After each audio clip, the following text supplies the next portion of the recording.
siyaasaa biyyattii sanaa malee aktivistoonni dantaa kenna hin qabdanii gaafiin jedhu akkasitti nu hubatinaa.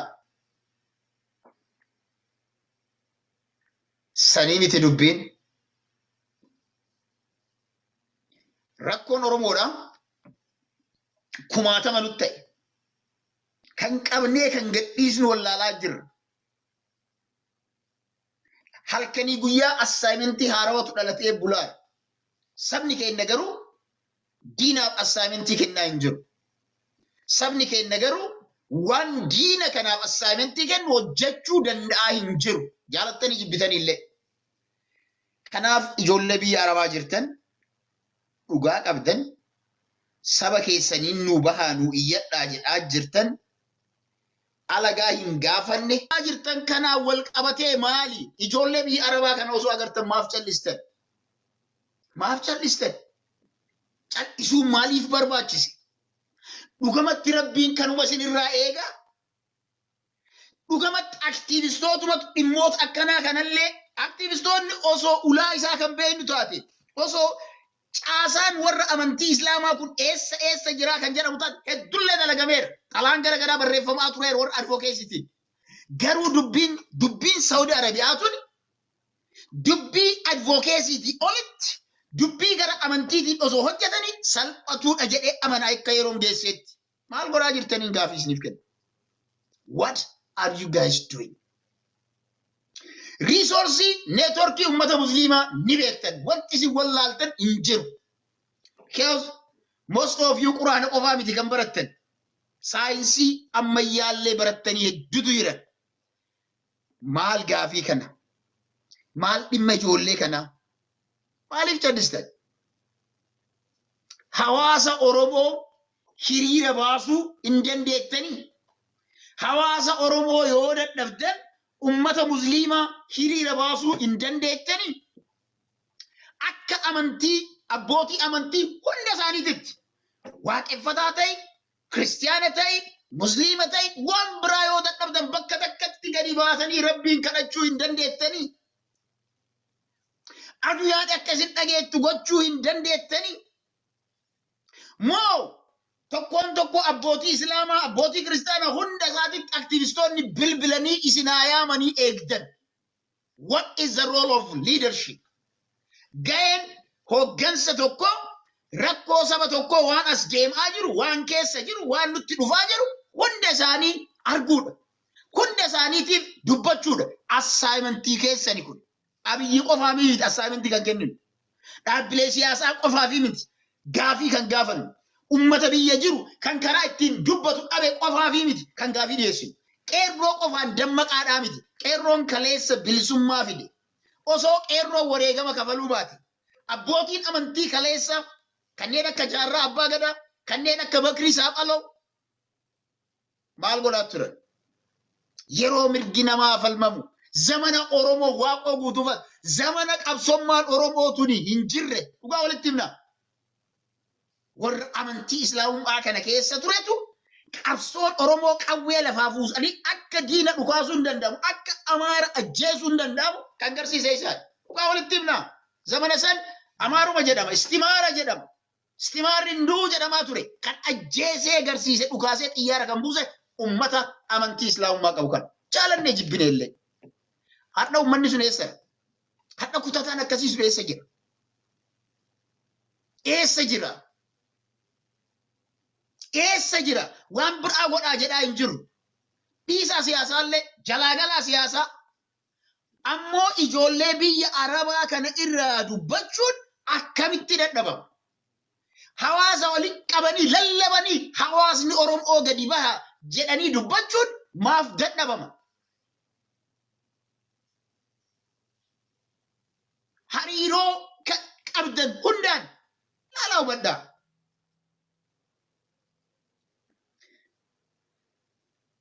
Ameerikaan Itoophiyaa irra qoqqophii yoo keettu. Ameerikaan Itoophiyaa irra qoqqophii yoo keettu maal goote? Itoophiyaan waan an barbaadu waan naannoo sana nuti barbaadu nu godhuu diddaniifi nu dhaga'uu diddaniifi kanaafuu maalirree dhiiraa keenya isiniin kenninu jette. dhiiraa ta'e isiniin kenninu simple. Abiy Ahmed dafqa fixatte. Ummanni Muslimaa Saudi Arabiyaa bara dabre hajjii deemuu COVID-19 isin dirqisiisee isin dorgemi. Dirqisiisee COVID-19 rabbiin guddichi gubbaa irraa dhukkuba fideet namu akka gamasii yaadne godhe. But as a Muslim biyya Muslimaa tana keessatti kan mirgi ilmi namaa keessatti dhiitamu tana keessatti ummanni Muslimaa addunyaadhaan wal gahee yoo mirga ilmaan kanniinii isin kabajan malee hajjiilleen dhufnu barana hin dhiifnaa rabbi iyyannaa osoo jedhaniini ummanni kun ummata Itoophiyaati tuquu miti ummata kana. Baqataa kana tuquu miti. Quba karaa isaan deemanitti gooftolii koo jedhuun dhugaan jirtu tan. Garuu because dadhabinni ummanni mootummaa qofaa miti. Mootummaan waamilee ni cabsu ummata amantii jabaa qabu. Ummata hariiroo jabaa qabu akka Islaamaatti biyyoota Islaamaa hunda irra deemanii rakkoon kenna kan mootummaan kun ummata kanaaf dantaa hin qabu. Warri Saudi Arabiyaa ammootu kana beekanii silaa ummata kana gargaaru bakka qabanitti dirqama rabbii bahuu dadhabanii wajjin dhaabbadhaa jechuun hin danda'amu ture. Ni danda'ama. Ni danda'ama. Yoo laaltan karaan kan dubbachaa jiru kana. Yoo laaltan ummannummaan Itoophiyaa dhugaa takka isinitti taa'imu mee ani gaafiin qaba.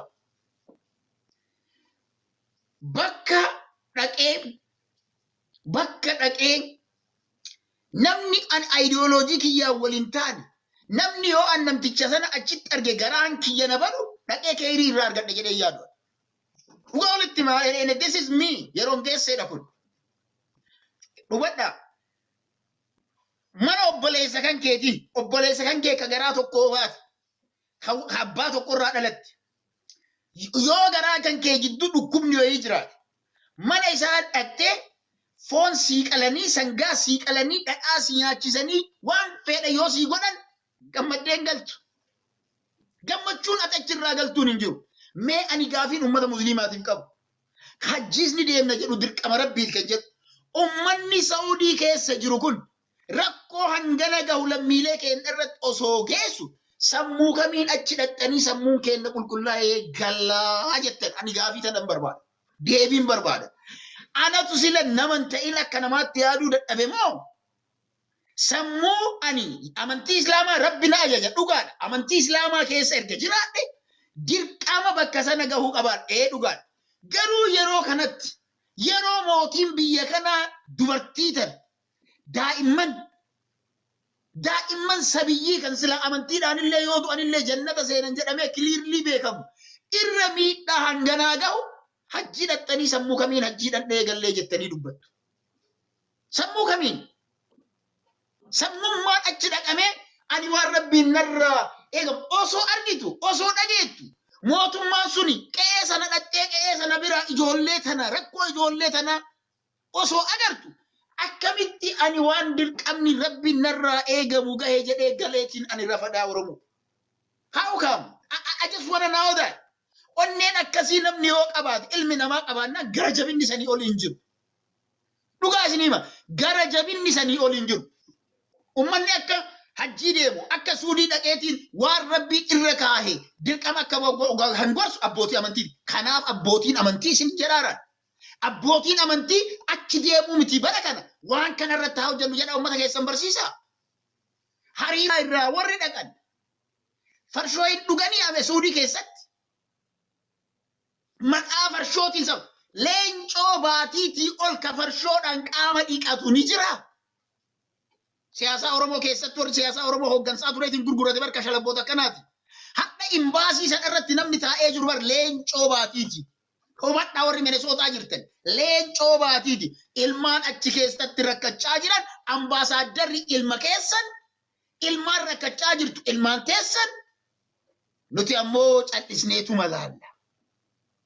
Cal'isneetuma laalla. Namni meeqa guyyaa duu eegna. Biyya keessatti akkana dhumattan. Ilmi namaa lafarraa. Biyya Arabaatitti Saudii keessatti akkana ambaasaaddara ilma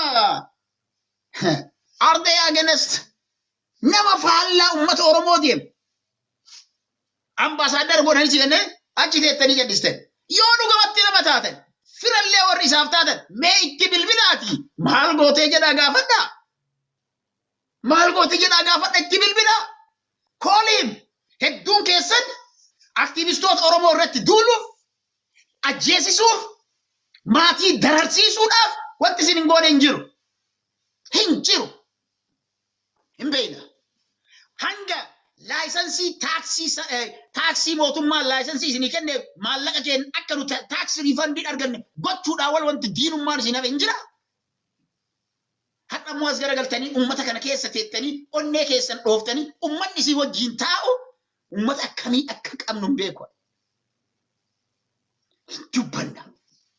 Dubbannee du'uu wayya dachii tanarraa. Lubbuun nama tokko lubbuu Haacaaluu Hundeessaa kan caalte hin jirtu. Waan feetan fidaa walitti hin dhiisnu. Kakalabbee kana booda hattuu kana booda mataa irra deemna. Everyday sagantaa ajandaa godhannee akka isaan harka dhooftanii fi qeerroo sana hunda ficcisiisanii dheengadde Abdul Jabbaariin ajjeesiisanii gurbaa haqa Abdul Jabbaar dubbatee masgiida bakka awwaalaatitti dubbate biyyaa baasanii Muhammad Jeeksisoo kan haqa hidhamtoota siyaasaa democratic right and human right dubbate mirga biyyaa baasistaniiti. Hadda immoo tuujara kana hojjateetiin deebi'ee wajjin asii waliin teettanii bishaan waliin dhuddanii waliin nyaattan. Wallahi rabbiin isin hin dhiisu. Wallahi rabbiin isin hin dhiisu. This is onnee qulqullittii irraa isin himaa. Rabbi isin hin dhiisu. Isinii hin dhiifnu. Abbaan fedhe dhiifama haa gaafatu.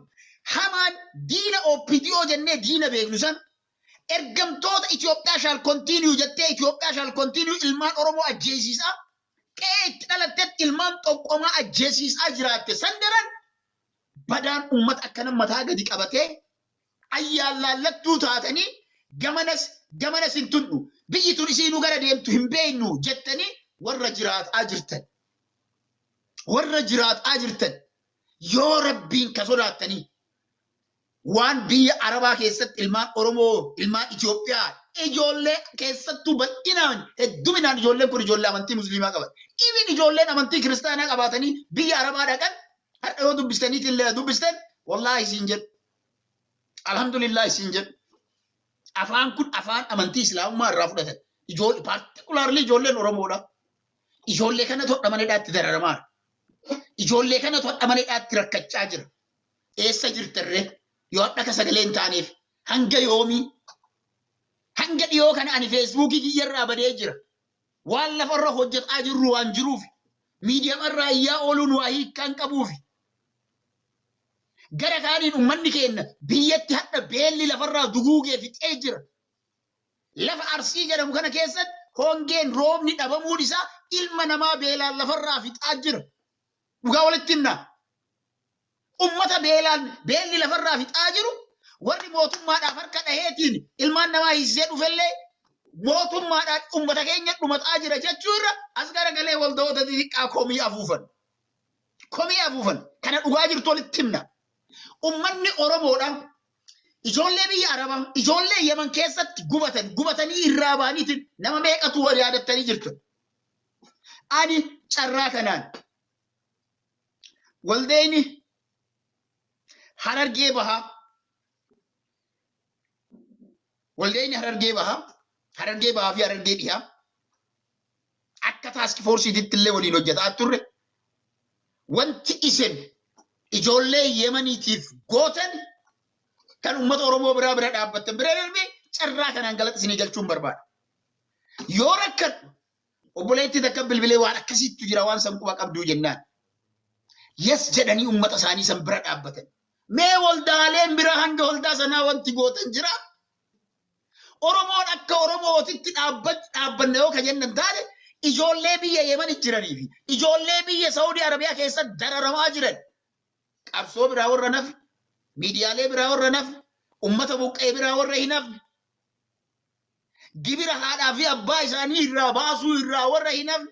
Yeroo isin Saudi Arabiyaa illee deemtanillee karaa san baatanillee warra siyaasaas ta'e warra abbootii amantiidha. Ijoolleen Saudi Arabiyaa kun yoo isin biyya san dhaqxan kabajaan fi simannaan isaan isinii godhaniin sun isinitti haa dhagahamu. Isinitti haa dhagahamu. Hojjedha. Hojjetaa jirtanii ciistanii wallaalaa jirra. Dammaqaa dhugaa ijoollee kanaa irraa dubbadhaa. Mana hidhaatii baasuu yoo dadhabdan wantoota amma jedhe kana gochuu akkamitti dadhabdan yoo kana dadhabdan maal goona jettanii hawaasa Oromoo koottaa nutti gadi ba'aa dhimma kana mari'anna. Waan nuti hin beekne illee karaa irra nu keettanii koottaa gadi ba'aa dhimma kana irratti haa mari'annu maaf hin jenne. Maaf hin jenne.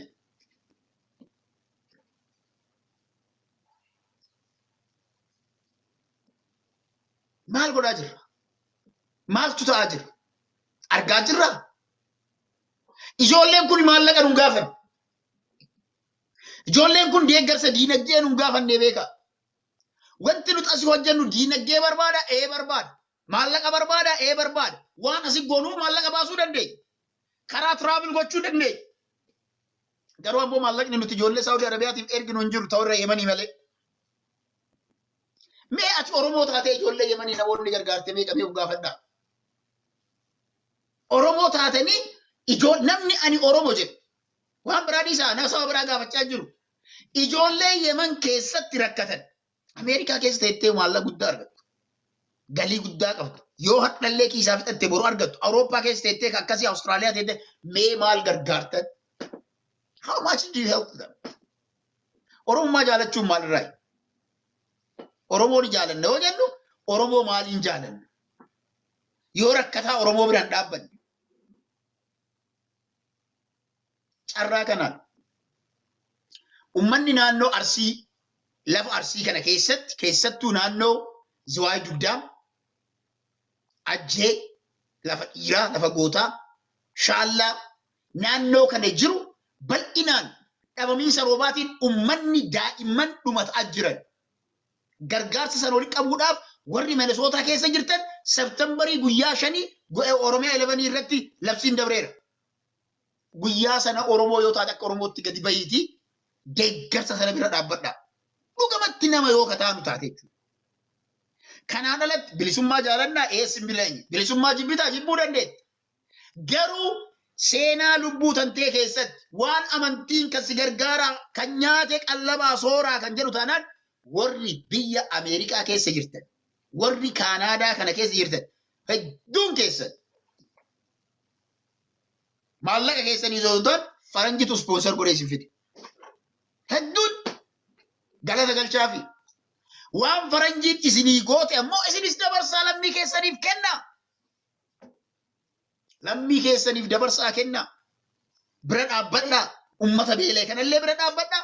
Ijoollee biyya Arabaa kan ammoo amantiileen hundi yoo waldaa amantiilee dhugumatti saba sanaaf yaadu yoo jiraate gadi bahaati sagalee ta'a.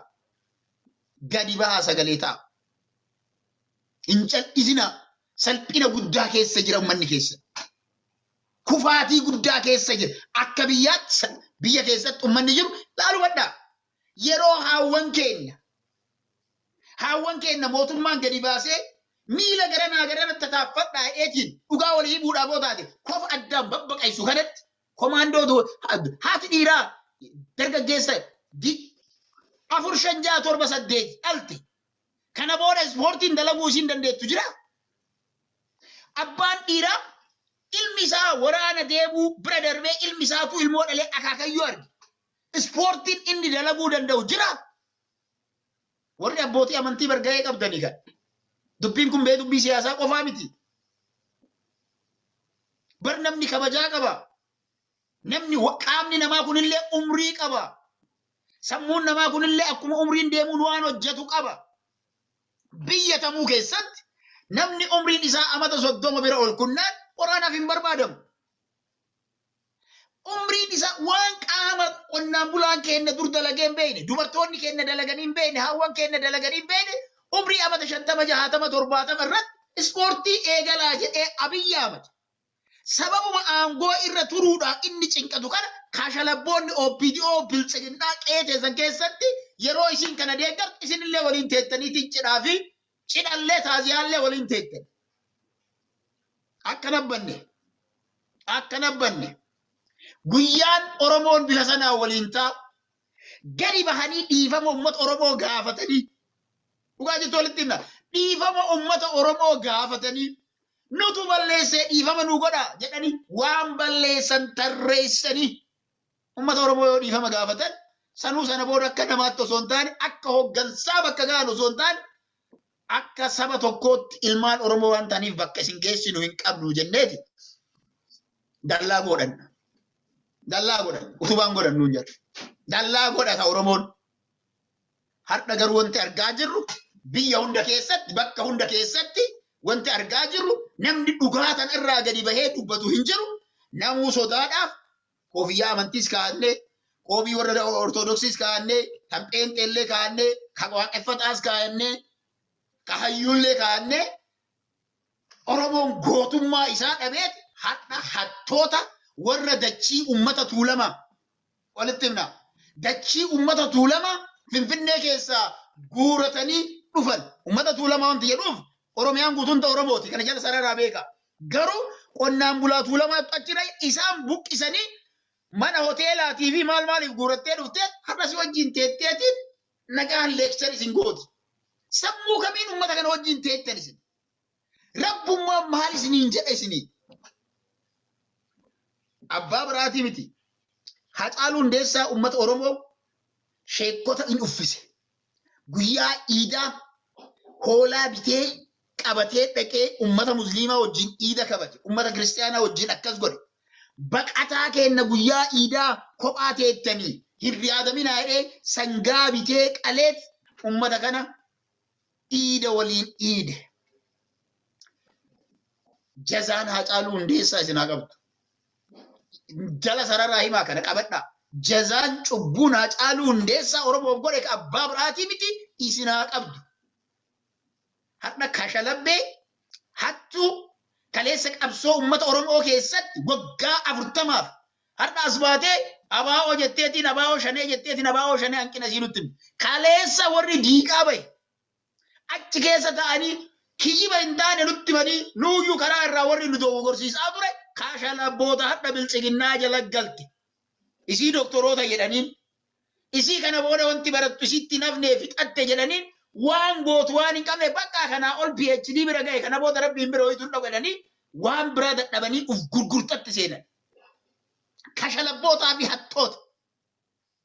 hattoota dhugaa walitti himna kijibdoota baalagoota farshaantoota yoo guddate biyya galanii hoteela ta'anii waan hojjetaa turan kuma qabna jimaa qamaa'oo waan biraa tokko hojjetan hin jiru ta'anii hoteela mootummaan isaan qallabe keessa ta'anii garaa guuttachuu mee gadi ba'anii mee mana barumsaa tokkochi isaan ijaaran jira waggaa sadiin keessatti manni barumsi tokkochi isaan ijaaran jira kiliinikni takkitti warri asii galte tun ijaarte jirti wanti jarri fudhatte maali miidiyaa boqqolloo sanirra kaayanii abaa'oo balaaleffachuu jaalmaarroo balaaleffachuu Tigraay TPLFin balaaleffachuu kana qofa kana alamee wantummaan isaan buusan jettan fidaas Sambiraayyuu darbee amma opiniyoon tokko maal jedhanii kashalabbeen wayi awwaalallee nutti hin dhufinaa yoom isin kadhannee jedhan bilchiginnaa keessaa Minisootaadha bilchiginnaa Minisootaa keessaa yoom isin kadhannee awwaala nu dhuftanii maal gochuu nu dhuftanii what the hell are you thinking warri lal nama awwaaluun akka awwaalaatitti nama du'e bakka awwaalaatitti qabrii keettee rabbi cubbuu dandeessii haadhisu jettee biraa deemuun dirqama nama musliimaa tokko irratti kiristaana irratti abbammaan fedhe haaduu nama du'e tokko awwaaluun dirqama namummaadha sun kanaan ala rabbi siyaasa barsiisu jettee waliin taaziyaa teettee achii kaata taanaani atunti nama akkami namni kana yaadu firummaa feete qabaadhu diina taanaan diina nama du'e ka hin beeknellee taanaan maal godhama ka hin beeknellee taanaan awwaaluun dirqama yoo nama awwaaluuyyuu dhaban maazzagaajatu awwaala maazzagaajaa ni beekta wanti maazzagaajaa jedheef siitiitu awwaala magaalatu awwaala bulchiinsi magaalaa kana bira darbitee garuu waliin teettee rabbi siyaasa bari yeroo biyyatti taa'anii abiyootii waliin taa'anii haadha dhiiraa jalaa ilmaan ficcisiisan rabbi siyaasa barsiisuun jennee bara. Let me tell you something. Guyyaan eeggadde Abdul Jabbaarin Adaama ajjeesanii Namni kun dodola barateera. The same day gannu akka amma deengadda Dr. Milkeessaa dhaabi. Dr. Milkeessaan as bahee biyya keessatti dubbachuu illee nan sodaadhe. Garuu ammoo guyyaa tokko haqni uummanni Oromoo kun akka innummaan waan godhe wadha laala. Haqni Oromoo kun akka hin dhokannee jedhe namni kun. Guyyaa tokko yoo anillee na ajjeesan illee akka sana baasaa jedhe OMN sagalee kiyya waraabaa ukkaamsaa naa kaayaa jedhe. Isii hanga feetellee yoo rakkatte yoo xiqqaate viidiyoo tokko waraabdee achi keessa. Ana monti barbaadu OMN irraa viidiyoo sana akka gadhiisanii. Viidiyoo Dr. Miidhagaa Milkeessaaniin osoo biyya jiru biyya keessa taa'ee gannaan isin riikardii kana naa kaayaa yoo du'ellee waan kana jira isiniin jedhe sana amma gadhiisa. Amma gadi dhiisa. Warri biyya alaa jirtan yoo dhugamatti kan sodaannu rabbii tokkocha ta'e rabbuma tokkocha qofa kan ta'u taate lubbuu ta'een akka itti duunuu fi bakka itti duunu kan murteessu isa qofa tokkocha amanna taanaaniin biltsiginnaan isin sodaattan hin jiru. Hattuun isin sodaattan hin jiru. Hattuudha jarri kun. Hattuu warra qabsoo ummata Oromoo amata 40 keessa taa'anii diigan. Biyyatti galanii bakka tokkotti deebi'aa jedhanii kadhatanii dadhaban garaa ofiitiif jecha warra biltsiginnatti heeruman. Warra kana sodaattanii?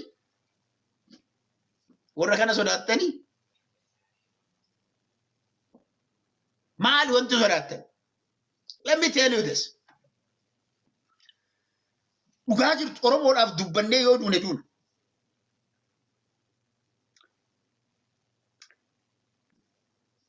2 years ago, Kashalabbe maan tokko yeroo geesse irratti alaan barreesse.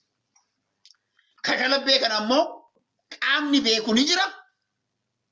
Hatticha kana ammoo qaamni beeku ni jira. Guyyaa Rabbi baase ni baha maqaan nama kanaas. Yeroo geesse irratti xalahaa barreessanii yeroo geesse kana godhaa jira akkamii fayyamtan jedhanii qaama wayii gaafate. Sodaa isaatiif manatti hin deebinu. Sodaa keessaniif manatti hin deebinu. Balaan fedhe yoo bu'u eenyu balaa akka fiduu danda'u Oromoon beekeera. Galteen takka gallaan qaamni mootummaa hunda biyya kanaa ni beeka. Itti gaafatamtu. Eenyu nu dura dachiin Ameerikaa. Akka Abdul Jabbaariin ajjeestan. Ajjeeftanii miidiyaa irra teettaniitiin bookistan. Ajjeeftanii dodolatti walgahii gaggeessitan. Akkas gootan jettanii yaaddan taanaan Ameerikaa keessa wanta akkasiin jiru. You are all pre-registered. Dhugaa isinitti himna. Registered taataniidha. Eenyu Oromoo kan diigaaru osoo aktivistoota irra balaan ga'e eenyu kan itti gaafatamu you are pre-registered. Shururuun hin jiru. Warra namni osoo lubbuun jiru gumaadhaaf nama himatu. Warra gumaadhaaf nama himatu. Namni osoo lubbuudhaan jiru gumaadhaaf yeroo geesse jedhee gumaadhaaf nama himatu. Ummata akka kanaa wajjin teettaniituma haqa namni dubbateedhaaf gumaadhaaf osoo lubbuun jiru namni gumaaf nama himatu. Nama osoo lubbuun jiru gumaaf nama himatu. Oromoo dhageettanii beektuu? Kuni biltsiginnaadha. Ummata akka kanaa wajjin gadi teettanii siyaasaan adda nu diiddee maaliin adda nu diiddee jettanii yaaddan taanaani. Wallahi Rabbiin hin sodaattanis. Rabbiin osoo hin sodaannesin nama sodaattani. Yoo barbaaddan galaa. Mucaa tokkotu ammallee dhabameera mucaan sun waan ta'een beeku Itoophiyaa abbaa kiyya dhibamee abbaa kiyya dhaqee gaafadhaa jedheeti. Dhugaa dubbachuun miidiyaa irraa mucaa san dhabeera waan inni ta'een beeku. Maal godhee ji'a lamaaniif osoo biyya hin deemee abbaa isaan gaafatini bakka biltsiginnaa tana faarsuu eegale. Maal taatan Oromoo? Maal taatan maaltu isin tuqe? Maaluma wantummaa isin taatanii osoo waan barbaaddan hin argatin Kashalabbe asii galtee hadhallee kunoo torbaan lama dura qeerroo biltsiginnaa jedhanii Minesootaa ijaaraniiti koottaa lafa isinii fuuna jedhanii dargaggeessaa waliin qabataa jiran. Nama 100 barbaanna, nama 200 barbaanna. Lafa manaatiin isin bitaa jiran. Akkam yoo ta'u ilmi namaa lafa manaatiin bitamtanii hadha biltsiginnaa waliin dhaabbatanii Abiyyiin irratti gadi baatanii Abiyyiitu itti gaafatamaa. Ilmaan Oromoo Saawudii Arabiyaa keessatti duutu siitu itti gaafatamaa. Ilmaan Oromoo biyya Arabaa keessatti rakkattu kanaaf majlisni Itoophiyaa majlisni Oromiyaa itti gaafatamummaa fudhachuu qabdan jettanii dubbachuu wanti isin dhoorge maali? Naafi maamee kana dhugama yoo ani sodaatina abshir oppidiyoo sodaattanii yaa sodaadha ani garuu nan sodaattan ayina odaa akka namni sodaatu sin barbaadu humna hin qabnu ummata Oromoo qabna garuu ummata Oromootu jira duuba keenya gadi bahaa dubbadha kashalabboota bakka silaa hawaasni deemutti wal gahanii lubbuun namaallee yoo waa taate itti gaafatamtullee kan itti gaafatamtu diina waliin guurtanii bakka takkatti jechuudha. Waliin guurtanii bakka takka bira teettaniin kan balaan takka dhalannaan itti gaafatamtu. Kana jala sararaa beeka. Discrimination jira hin jiru waan biraati. Namoonni isin waliin teettanii namoonni isin haqa Oromoo irratti dubbachuu dadhabdan kun warra dhiiga ilmaan Oromootiin harka dhiqatee deebi'ee